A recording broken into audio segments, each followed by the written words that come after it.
I don't think anybody should be surprised that Netanyahu and the Israeli establishment are trying to use the implementation of the Iran deal in order to extort more money out of the United States. I mean, obviously, I think anyone in Netanyahu's position, given the influence of Israel as a nation and also the Israel lobby embedded in Washington, that he would use this particular moment in order to be able to squeeze the United States for more funding. If he's looking for an increase of roughly 60% by the end of this decade, year on year, that is not only a significant increase, but it is quite telling what Netanyahu sees as the future for Israel-U.S. relations. In other words, that Israel's standing in the United States and in U.S. political culture, not only has it not been diminished, but that it will increase, that its importance to U.S. imperial strategy for the region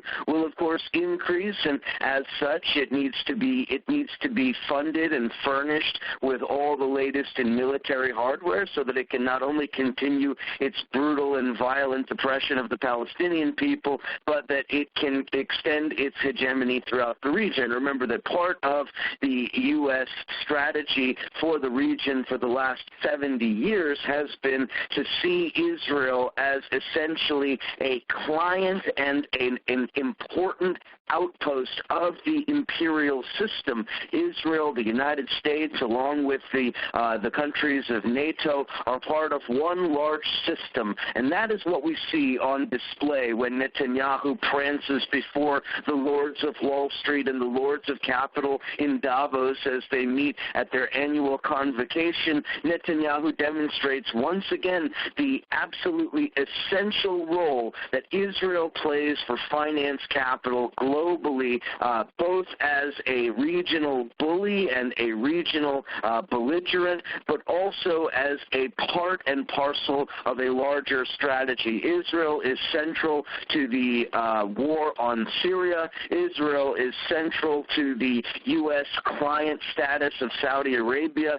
and the GCC. Israel is central to the ongoing subversion and destabilization of Iran. And Israel sees in Iran a rising competitor for regional influence. And as such, Israel sees Iran as the principal threat, as was recently stated by a high-ranking Israeli government official who said that in a choice between Daesh and Iran, he would choose Daesh. That is absolutely critical understanding for people to have, that Israel does not see terrorism and Wahhabi extremism and jihad as the threat to regional security. They see Iran, and as such, the recent lifting of sanctions for Israel provides a very neat and clean pretext for the increase of aid and for the increase of military armaments. Israel is an essential outpost of the empire, and Israel is playing that role to a T and exploiting it, as Netanyahu always does.